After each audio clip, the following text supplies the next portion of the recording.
അകലെയോ.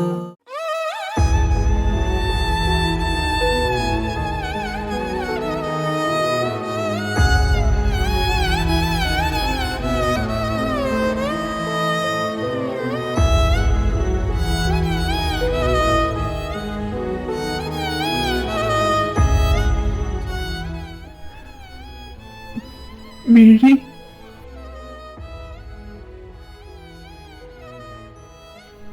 ചേച്ചി,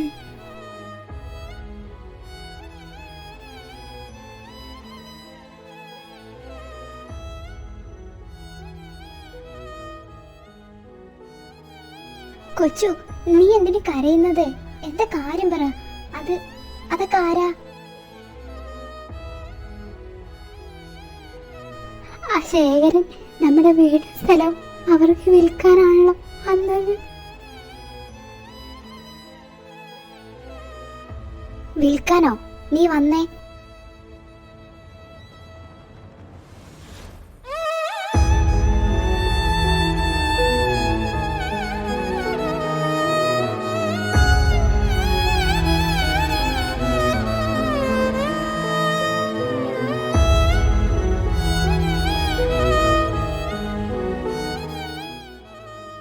അപ്പൊ ഇനി അറിഞ്ഞില്ലെന്ന് വേണ്ട. ഈ വീടും സ്ഥലവും ഞാൻ ഇവർക്ക് വിൽക്കാൻ തീരുമാനിച്ചു. എടോ, തന്റെ പൈസ തരാൻ ഞങ്ങൾക്ക് ഒരാഴ്ച അവധി താൻ തന്നതാണ്. പിന്നെന്തിനാ ഇപ്പൊ ഈ വീടും സ്ഥലം വിൽക്കാൻ നോക്കുന്നത്?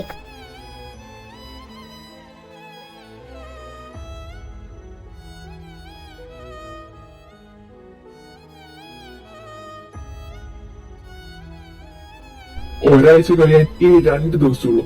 അതിനുള്ളിൽ ഇത്രയും വലിയൊരു തുക അത് നിങ്ങൾ തരും എന്നാണോ പറയുന്നത്?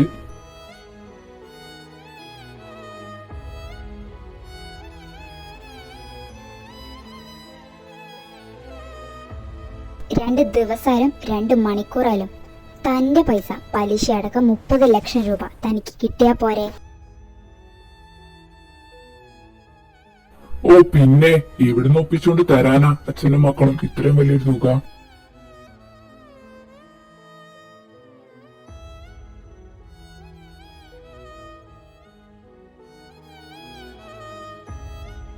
എവിടുന്ന് ഒപ്പിച്ചാലും തന്റെ പൈസ അത് തനിക്ക് കിട്ടിയാ പോരെ?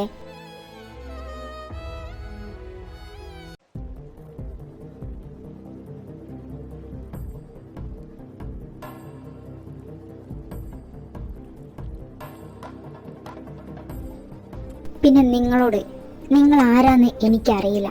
ഇയാളുടെ വാക്കും കേട്ടാണ് നിങ്ങൾ വന്നതെങ്കിൽ ഇപ്പൊ തന്നെ ഇവിടുന്ന് ഇറങ്ങാം.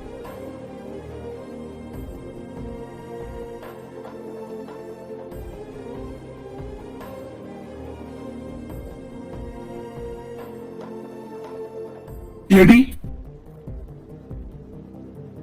ശേഖരൻ, വേണ്ട, നമുക്ക് ഇറങ്ങാം.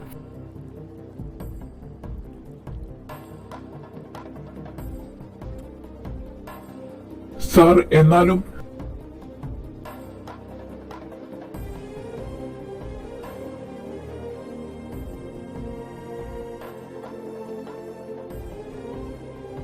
വേണ്ടെന്നല്ലേ പറഞ്ഞത്?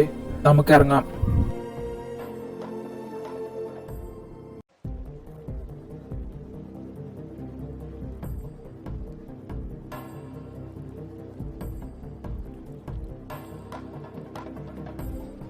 നീയൊക്കെ ഓർത്ത് വെച്ചോ, ഇതിനൊരു തിരിച്ചടി അത് ഞാൻ തന്നിരിക്കും. അല്ലെങ്കിൽ എന്റെ പേര് ശേഖരൻ എന്നല്ല. ഓർത്ത് വെച്ചോളാം. വിച്ചു, സമയം എത്രയായി?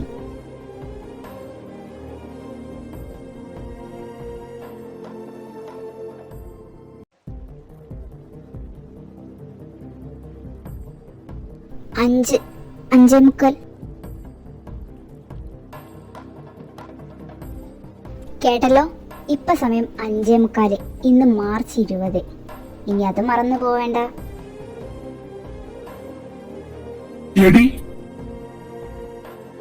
എന്താടോ എടി പൊടിയൊക്കെ അങ്ങ് വീട്ടിൽ പോയി വിളിച്ചാ മതി. ഇവിടെ ദുർഗാലക്ഷ്മി.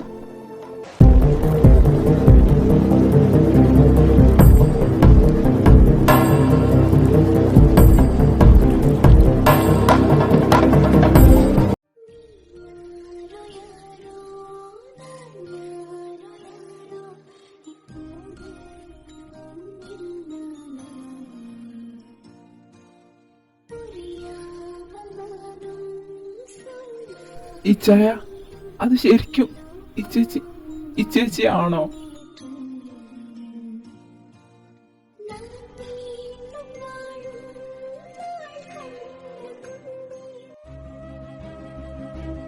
ആറ് വർഷങ്ങൾക്ക് മുമ്പ് നമ്മൾ എങ്ങനെയാണോ കണ്ടത് അതുപോലെയല്ലേ നമ്മുടെ മുന്നിൽ വന്നു നിന്നത്.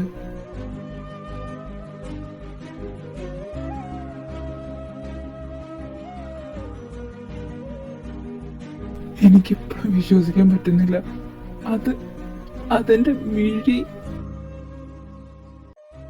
പക്ഷേ അത് ഇച്ചേച്ചിയാണെന്ന് നമ്മളെങ്ങനെ ഉറപ്പിക്കുക?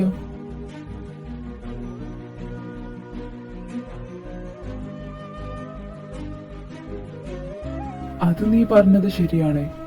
ഇച്ചേച്ചി ആയിരുന്നെങ്കിൽ എന്തുകൊണ്ട് നമ്മളെ മനസ്സിലായില്ല?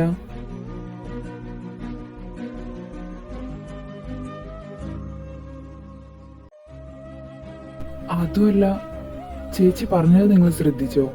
നിങ്ങൾ ആരാണെന്ന് എനിക്കറിയില്ല എന്ന്.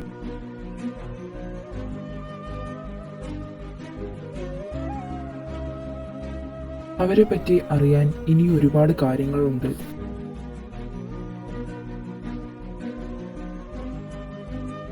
അതുമല്ല, ഇനിയൊരു പക്ഷേ അത് ഇച്ചേച്ചി ആണെങ്കിൽ തന്നെ എങ്ങനെ അവരുടെ അടുത്തെത്തി? അങ്ങനെ ഒരുപാട് കാര്യങ്ങളുണ്ട്. അത് അവരിൽ നിന്ന് തന്നെ നമ്മൾ അറിയണം.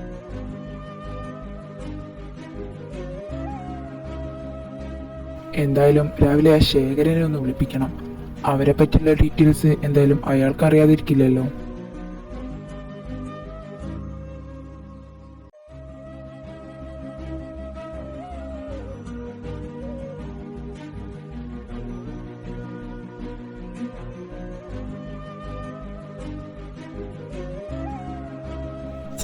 ചേച്ചി എന്തുറപ്പില്ല അയാളോട് അങ്ങനെ പറഞ്ഞത്? 2 ദിവസം ഉള്ളെങ്കിൽ അതിനുള്ളിൽ എങ്ങനെ പൈസ നമ്മൾ കൊടുക്കുക?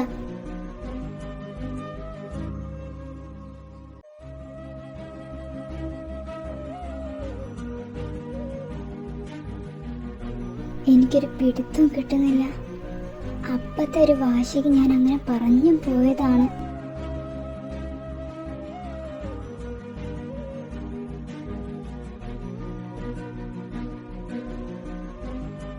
നാളെ ഒരു ദിവസം മാത്രമേ നമ്മുടെ മുന്നിലുള്ളൂ. എങ്ങനെ അയാളുടെ പൈസ നമ്മൾ ഒപ്പിച്ചു കൊടുക്കുക? നമ്മുടെ വീടും സ്ഥലവും വാങ്ങിക്കാൻ വന്നവര് അവർക്ക് ഇത് ഈ സ്ഥലം തന്നെ മതി എന്ന് പറഞ്ഞാൽ നമ്മൾ ഇവിടുന്ന് ഇറങ്ങേണ്ടി വരും.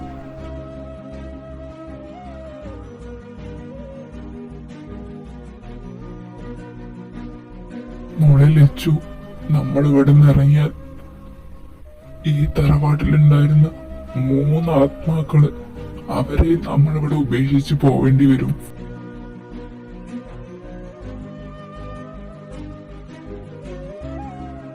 എല്ലാ വഴികളും നമ്മുടെ മുന്നിൽ കൊട്ടി അടയ്ക്കപ്പെടുകയാ. എന്താ കാട്ടണ്ടെന്ന് എനിക്കൊരു പിടുത്തമില്ല.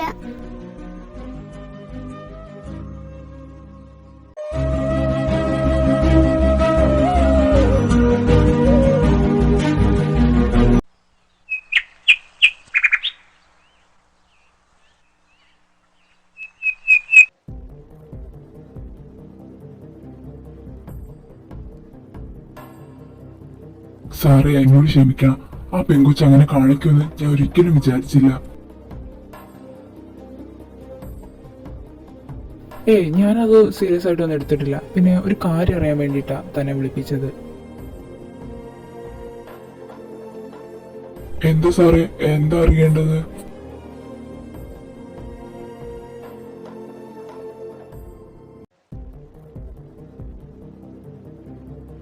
ഇന്നലെ നമ്മൾ പോയില്ലേ, ആ വീട്ടിലുള്ളവരെ കുറിച്ചൊന്ന് പറയോ? ആ വീടിന്റെ ഉടമസ്ഥനാണ് മാധവൻ വൈദ്യര്. ആളൊരു വൈദ്യനാണ്.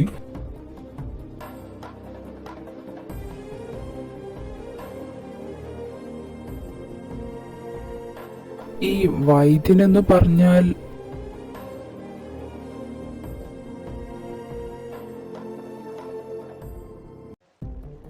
വൈദ്യനെന്ന് പറഞ്ഞാൽ പച്ചമരുന്നുകൾ മാത്രം ഉപയോഗിച്ചുകൊണ്ട് എത്ര വലിയ അസുഖമാണെങ്കിലും ആള് മാറ്റിയെടുക്കും. പിന്നെ ആളൊരു ദാരിദ്ര്യനാണെങ്കിലും വൈദ്യവും മരുന്നെല്ലാം പെട്ടെന്ന് തന്നെ ആളുകളുടെ അസുഖം മാറ്റാറുണ്ട്.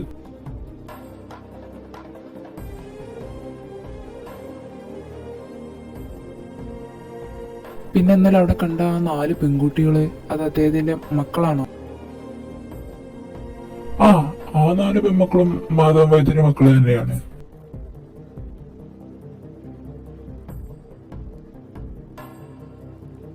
അവരൊക്കെ എന്താ ചെയ്യുന്നത്? പിന്നെ അവരുടെ പേരൊക്കെ എന്താ? ഏറ്റവും മൂത്തത് ദുർഗാലക്ഷ്മി. മാധവേട്ടന്റെ കൂടെ വൈദ്യശാലയിൽ തന്നെയാണ് ആ കുട്ടി ജോലി ചെയ്യുന്നത്. പിന്നെ രണ്ടാമത്തത് വിദ്യാലക്ഷ്മി, ഇവിടെ അടുത്തുള്ള LP സ്കൂളിലെ ടീച്ചറാണ്. പിന്നെ അതിന്റെ ഇളയത് ധനലക്ഷ്മി, അതൊരു കോളേജ് ലെക്ചററാണ്.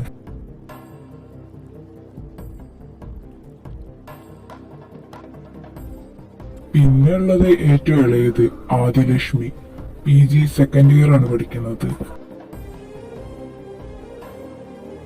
എന്നാ അയാള് പൊക്കോളൂ, നാളെ ഞാൻ വിളിച്ചിട്ട് വന്നാ മതി. ഇച്ചായ ഇനി എന്താ ചെയ്യുന്നത്?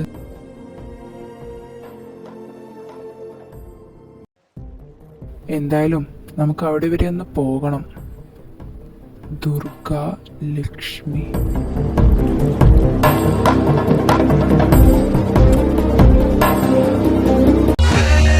I'm the one that you never knew. Hey, tell me, can you see me coming through? Hey, I'm gonna be the dawn over you.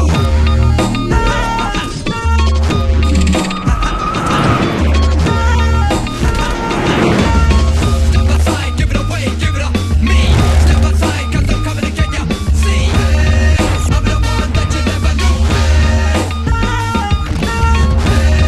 I'm gonna be the dawn. ഇവിടെ ആരും ഇല്ലേ?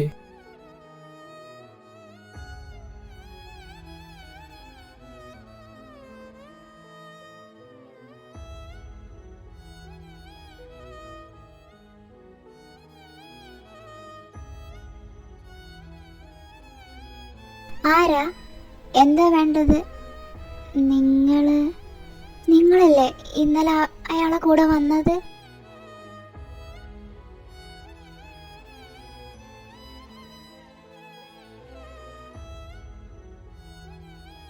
മോളെ അച്ഛനില്ലേ? കൊച്ചു, ആരാ വന്നത്?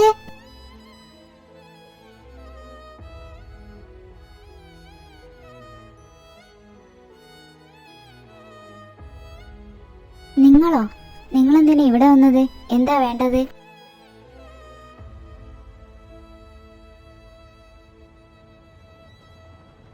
ഞങ്ങൾക്ക് മാധവൻ വൈദ്യരെ ഒന്ന് കാണണമായിരുന്നു. ആളിവിടെ ഉണ്ടോ? അച്ഛനുണ്ട്, നിങ്ങൾ കയറിയിരിക്കൂ.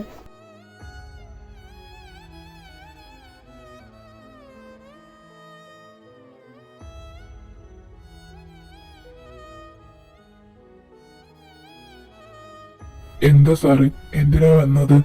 എന്താ വേണ്ടത്?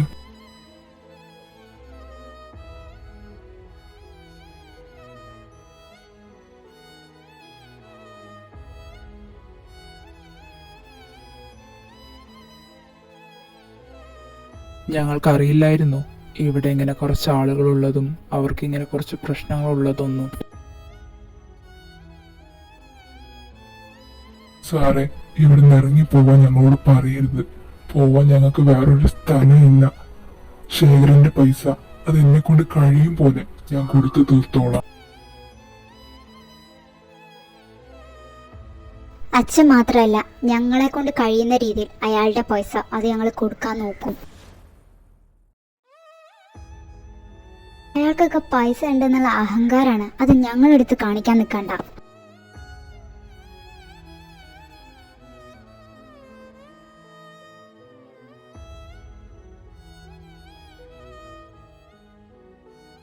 ഇത് കുറച്ച് കൂടിയ ഇനാണല്ലോ. എന്റെ പൊന്നിച്ചായ ഒന്ന് മിണ്ടാതിരിക്കി. അയാളിൽ നിന്ന് ഈ വീടും സ്ഥലവും ഞാൻ നിങ്ങൾക്ക് തിരികെ തരാം.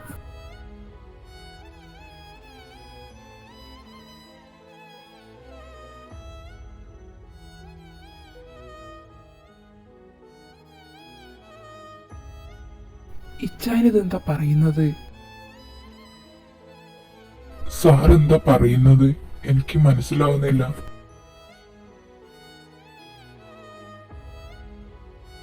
ശേഖരന്റെ കയ്യിൽ നിന്നും നിങ്ങളുടെ വീടും സ്ഥലവും ഞാൻ തിരികെ വാങ്ങിത്തരാം. പകരം എനിക്കൊരാളെ കുറിച്ച് അറിയാനുണ്ട്.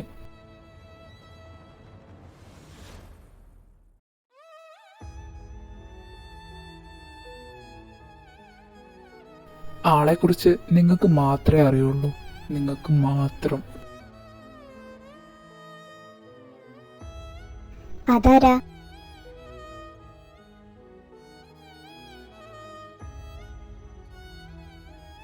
ദുർഗാലക്ഷ്മി.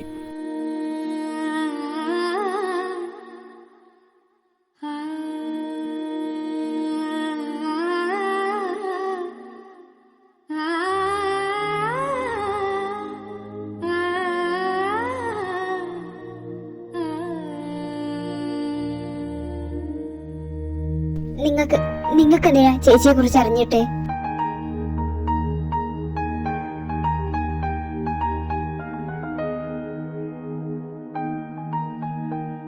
സത്യം പറഞ്ഞോ? അത് നിങ്ങളുടെ മകളല്ലല്ലോ?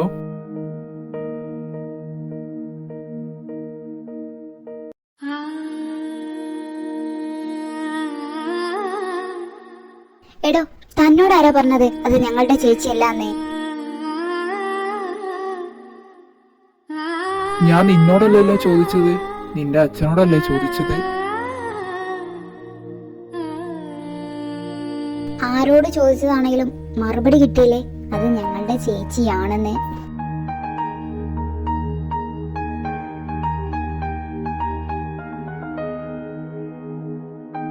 നിങ്ങളുടെ ചേച്ചിയാണെന്നുള്ളതിന് എന്താ തെളിവുള്ളത്?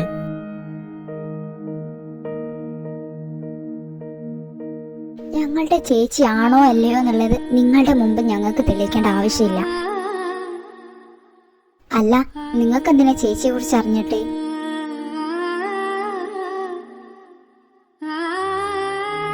കാരണം നിങ്ങളുടെ ചേച്ചിയെ ഞങ്ങൾക്ക് അറിയാവുന്നത് കൊണ്ട്.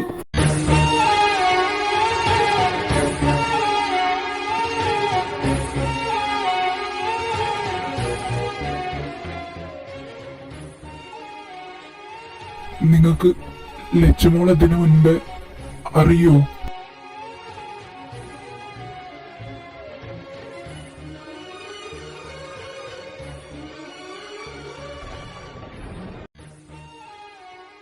അറിയാം.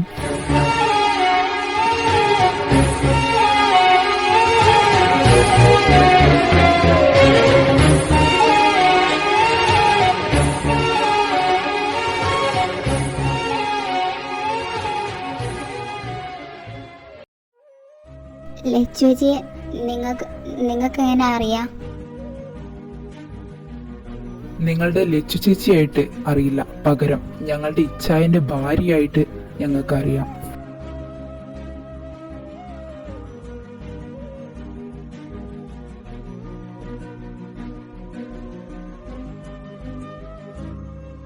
മോൻ പറഞ്ഞത് സത്യമാണോ? അതെ, അതെന്റെ മിഴിയല്ലേ.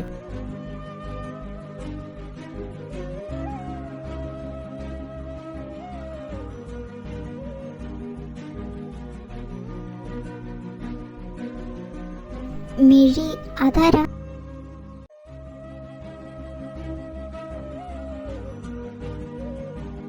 അതെ, അതാണ് ചേച്ചിയുടെ പേര്, മിഴി എഡ്വിൻ തോമസ്.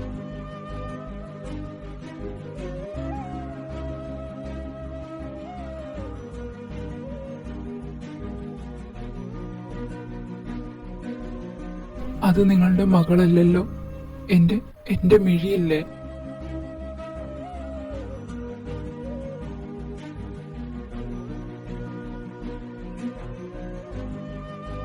ലച്ചുമോള് ഒരിക്കലും എന്റെ മകളല്ല. അങ്ങനെ ഒരിക്കലും ഞാൻ ചിന്തിച്ചിട്ടുമില്ല. ഇവരുടെ ചേച്ചിയാണ് അവള്.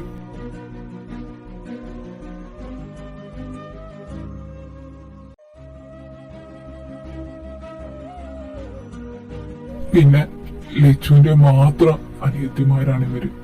അങ്ങനെയുള്ളപ്പോ ഞാൻ എങ്ങനെയാ എന്റെ ലച്ചുവിനോട് പറയുക അവൾ എന്റെ മോളല്ലാന്ന്?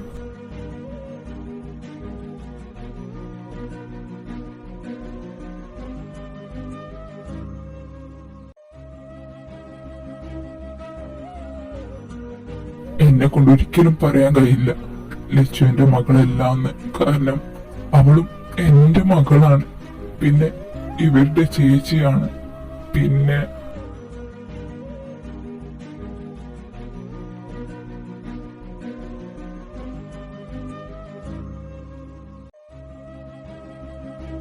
ഇത്രയും വർഷം എവിടെയായിരുന്നു ഈ പറയുന്ന ഭർത്താവും അനിയന്മാരെല്ലാം?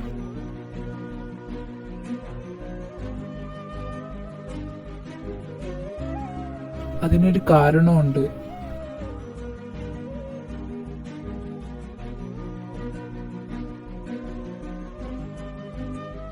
എന്ത് കാരണം?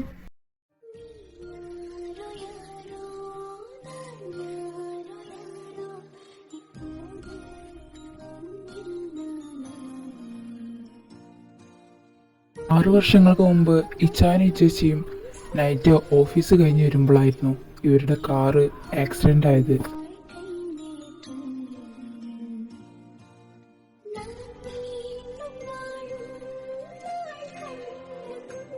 കാർ ആക്സിഡന്റ് ആയപ്പോൾ ഇച്ചാൻ നേരെ തെറിച്ചു വീണത് റോഡിലേക്കായിരുന്നു. പക്ഷേ ഇച്ചേച്ചി നേരെ തെറിച്ചു വീണത് അടുത്തുള്ള കൊക്കയിലേക്കാണ് വീണത്.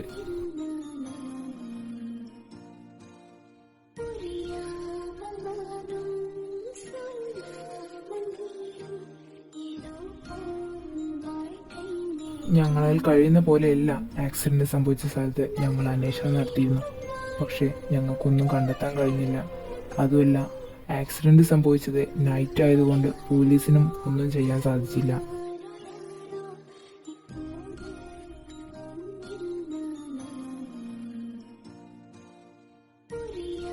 ആറു വർഷത്തിനിടയിൽ ഇങ്ങനെ ഒരാളെ കാണാനില്ല എന്ന് പറഞ്ഞുകൊണ്ട് ന്യൂസിലൊന്നും ഞങ്ങളൊന്നും ഒരു റിപ്പോർട്ട് പോലും കണ്ടില്ലായിരുന്നു. അത് ഞാൻ പറഞ്ഞില്ലേ, കാർ ആക്സിഡന്റ് ആയത് നൈറ്റ് ആയിരുന്നു. പോലീസുകാര് അവരാൽ കഴിയുന്ന പോലെ എല്ലാം 2-3 ദിവസം അവിടെ അന്വേഷിച്ചു. പക്ഷെ ഒന്നും കിട്ടാനായില്ല. അവസാനം അവര് തന്നെയാ പറഞ്ഞത് ഇത്രയും അടി താഴ്ചയിലേക്ക് വീണത് കൊണ്ട് ആളെ കിട്ടാൻ ചാൻസ് കുറവാണെന്ന്.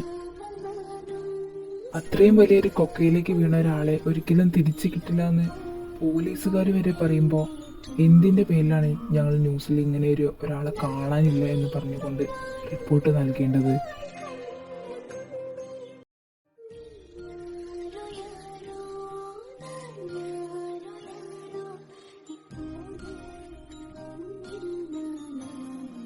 ലിച്ചുമോളെ എന്റെ അടുത്ത് കിട്ടിയ അന്ന് തന്നെ ഞാൻ മോളെയും കൊണ്ട് തമിഴ്നാട്ടിലേക്ക് പോയിരുന്നു.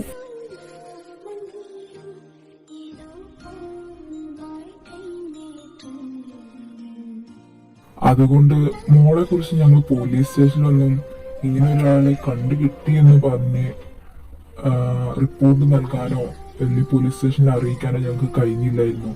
അതൊന്നാമത് ഞങ്ങൾ തമിഴ്നാട്ടിലോട്ട് പോയത് കൊണ്ടാണ്.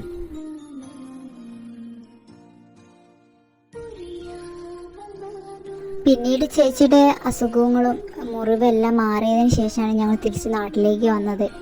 ഇപ്പം ഞങ്ങളിവിടെ നാട്ടിലേക്ക് വന്നിട്ട് തന്നെ 5 വർഷമായിട്ടേ ഉള്ളൂ. അതുമാത്രമല്ല, ഈ ഒരു ആക്സിഡൻറ്റ് അത് തന്നെ ആരെങ്കിലും അറിഞ്ഞുകൊണ്ട് നടത്തിയതാണോ എന്ന് പോലും ഞങ്ങൾക്കൊരു ഡൗട്ട് ഉണ്ടായിരുന്നു.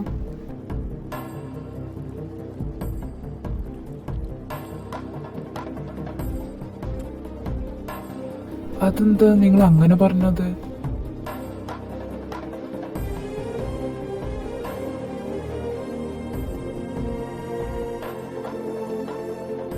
അതിന് വ്യക്തമായൊരു കാരണമുണ്ട്.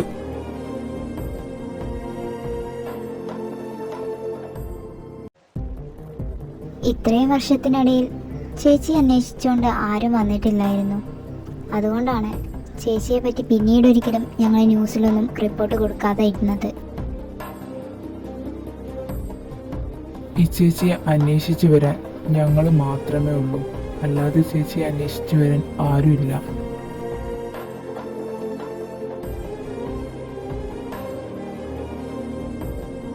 എന്ന് വെച്ചാൽ She is a orphan.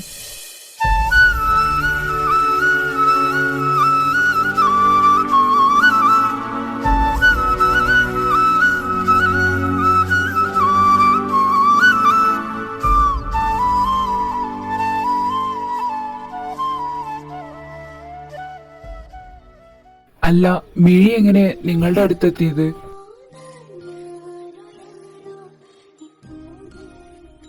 ആറു വർഷങ്ങൾക്ക് മുമ്പ് കോട്ടയത്തെ ഒരു ഉൾക്കാട്ടിൽ ആദിവാസികളിൽ നിന്നും കുറച്ച് പച്ചമരുന്ന് വാങ്ങാൻ ഞാൻ അവിടെ വന്നിരുന്നു.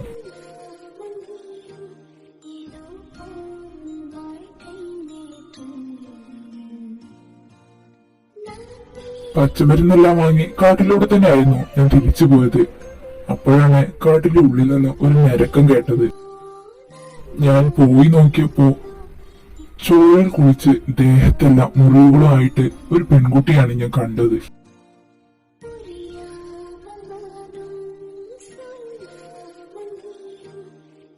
അപ്പൊ തന്നെ ഞാൻ അവിടെയുള്ള ആദിവാസികളെ അവരുടെ മൂപ്പനെല്ലാം കൊണ്ടുവന്ന് ലക്ഷ്മോളെ അവരുടെ കുടിലിലേക്ക് കൊണ്ടുപോയി.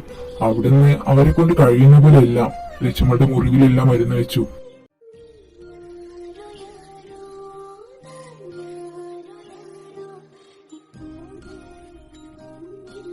മൂപ്പന് കഴിയുന്ന രീതിയിലെല്ലാം മൂപ്പൻ ശ്രമിച്ചു. എന്നാലും ഒന്നും നടന്നില്ല. മുറിവില് മരുന്ന് വെക്കുക, അത് മാറ്റുക മാത്രമായിരുന്നു, ബോധം വന്നില്ലായിരുന്നു. അപ്പോ മൂപ്പനാണ് പറഞ്ഞത് ഇനി ഹോസ്പിറ്റലിലേക്ക് കൊണ്ടുപോയാലേ എന്തെങ്കിലും നടക്കുകയുള്ളൂ എന്ന്. അങ്ങനെ എന്റെ റിസ്കിലാണ് ഞാൻ ലച്ചുവിനെയും കൊണ്ട് തമിഴ്നാട്ടിലേക്ക് വന്നത്. അന്ന് ഞങ്ങളിവിടെ തമിഴ്നാട്ടിലായിരുന്നു താമസം.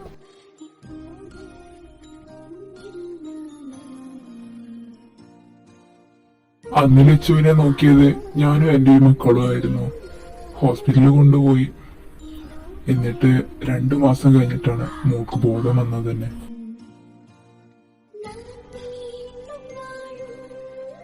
എന്നാ ബോധം വന്നപ്പോ ലച്ചുമോൾക്ക്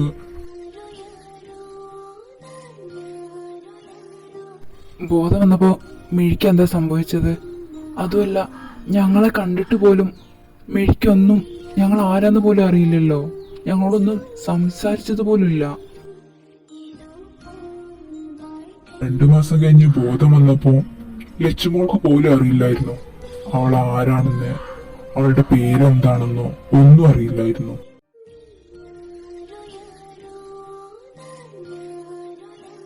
അപ്പൊ നിങ്ങൾ പറഞ്ഞു വരുന്നത് ഈ ചേച്ചിക്ക് ഞങ്ങളെ ആരും ഓർമ്മയില്ല എന്നാണോ? അതെ.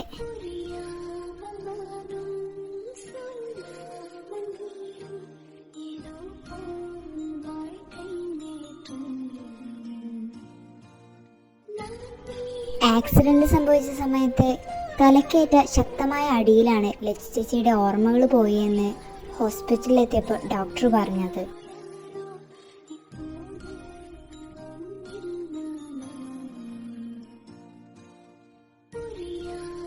ഹോസ്പിറ്റലിൽ നിന്നും ലച്ചു ചേച്ചി ചോദിച്ചു ഞങ്ങളൊക്കെ ആരാണെന്ന്.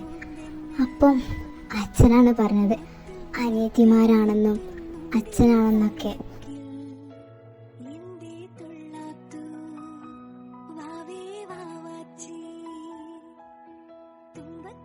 പക്ഷെ പിന്നീട് ഒരിക്കലും ഞങ്ങൾക്ക് തോന്നിയിട്ടില്ല അത് ഞങ്ങളുടെ ചേച്ചിയല്ലാന്ന്.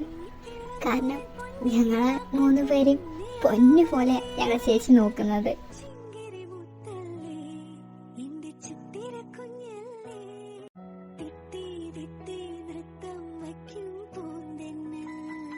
ചേച്ചിയല്ലത്, അത് ഞങ്ങളുടെ അമ്മയാ. ഒരിക്കൽ പോലും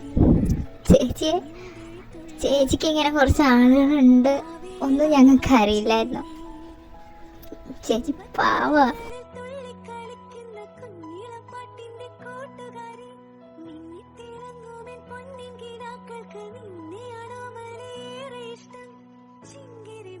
എല്ലാവരെയും മനസ്സറിഞ്ഞ് സ്നേഹിക്കാൻ മാത്രമേ ഞങ്ങളുടെ ലച്ചു ചേച്ചിക്ക് അറിയുള്ളൂ. അതൊരു പാവ.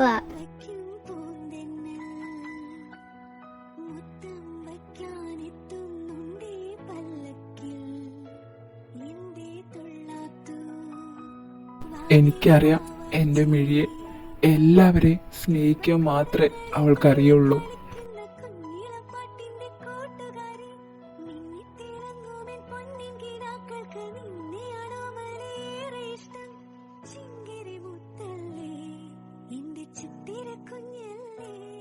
ലച്ചു ചേച്ചി ഓർഫനാണെന്ന് പറഞ്ഞില്ലേ?